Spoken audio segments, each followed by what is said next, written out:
अध्याय 15 पुरुषोत्तम योग। श्री भगवान उवाच। ऊर्ध्वमूलम् उधा शाखम् अश्वत्थं प्राहु अव्ययम् छन्दांसि यस्य प्रणानि यस्तं वेद स वेदवितः। भगवान श्री कृष्ण कहते हैं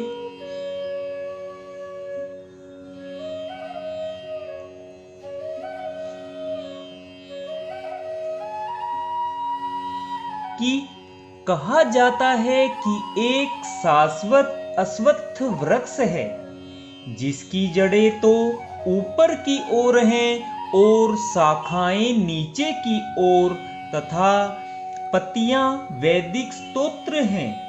जो इस वृक्ष को जानता है वह वेदों का ज्ञाता है। तात्पर्य समझेंगे। भक्ति योग की महत्ता की विवेचना के बाद यह पूछा जा सकता है, वेदों का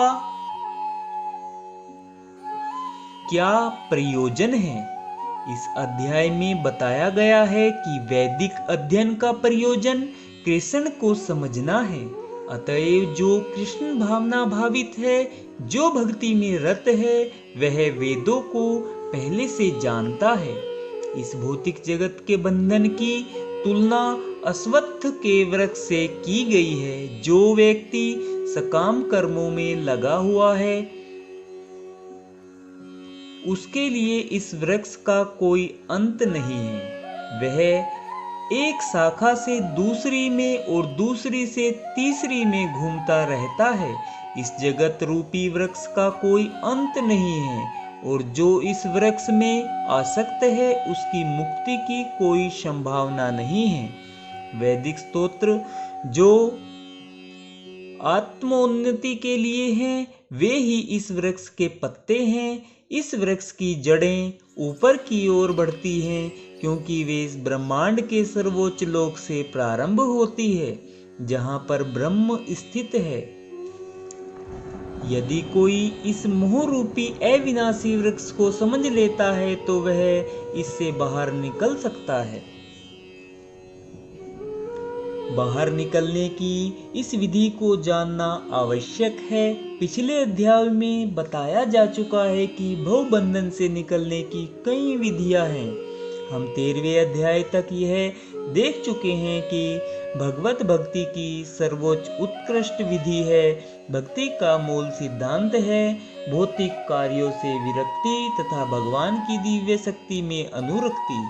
इस अध्याय के प्रारंभ में संसार से आसक्ति तोड़ने की विधि का वर्णन हुआ है। इस संसार की जड़ें ऊपर को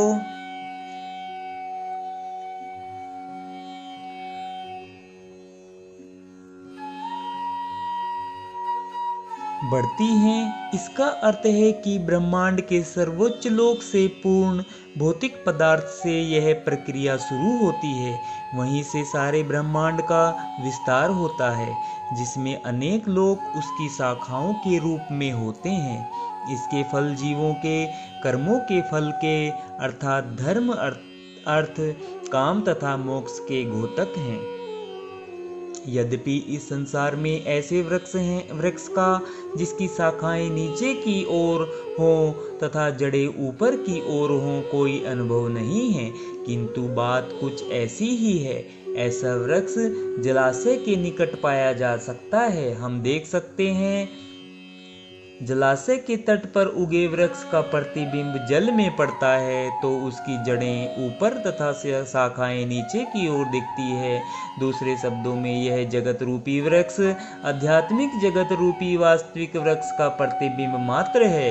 इस आध्यात्मिक जगत का प्रतिबिंब हमारी इच्छाओं में स्थित है। जिस प्रकार वृक्ष का प्रतिबिंब जल में रहता है, इच्छा ही इस प्रतिबिंबित भौतिक प्रकाश में वस्तुओं के स्थित होने का कारण है। जो व्यक्ति इस भौतिक जगत से बाहर निकलना चाहता है उसे वैश्लेषिक अध्ययन के माध्यम से इस वृक्ष को भली भांति जान लेना चाहिए, फिर वह इस वृक्ष से अपना संबंध विच्छेद कर सकता है।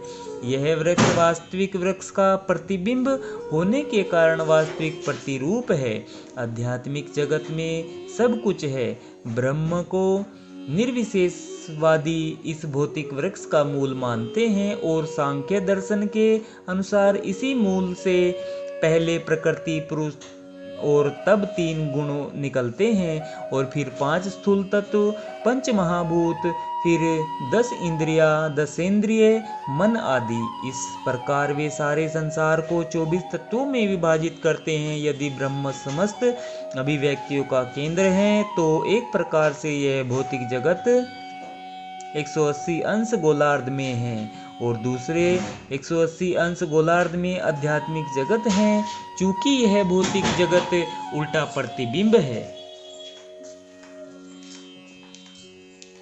अतः आध्यात्मिक जगत में भी इसी प्रकार की विविधता होनी चाहिए। प्रकृति परमेश्वर की बहिरंगा शक्ति है और पुरुष साक्षात परमेश्वर है। इसकी व्याख्या भगवत गीता में हो चुकी है। चूंकि यह अभिव्यक्ति भौतिक है, अतः अक्षणिक है। प्रतिबिंब भी अक्षणिक होता है, क्योंकि कभी वह दिखता है और कभी नहीं दिखता, परंतु वह स्रोत जहाँ से यह प्रतिबिंबित होता है शाश्वत है। वास्तविक वृक्ष के भौतिक प्रतिबिंब का विच्छेदन करना होता है। जब कोई कहता है कि अमुक व्यक्ति वेद जानता है, तो इससे समझा जाता है कि वह इस जगत की आसक्ति से विच्छेद करना जानता है। यदि वह इस विधि को जानता है तो समझिए कि वह वास्तव में वेदों को जानता है। जो व्यक्ति वेदों के कर्मकांड द्वारा आकृष्ट होता है, वह इस वृक्ष की सुंदर हरी पत्तियों से आकृष्ट होता है। यह वेदों के वास्तविक उद्देश्य को नहीं जानता। वेदों का उद्देश्य भगवान ने स्वयं प्रकट किया है और वह है इस प्रतिबिंबित वृक्ष को काटकर आध्यात्मिक जगत के वास्तविक वृक्ष को प्राप्त करना। राधे राधे भक्तजनों, राधे राधे, जय श्री कृष्ण। आज हमने श्रीमद् भगवत गीता के अध्याय 15 के श्लोक नंबर 1 का आनंद लिया है। कल हम दूसरे श्लोक का आनंद लेंगे। राधे राधे, जय श्री कृष्ण।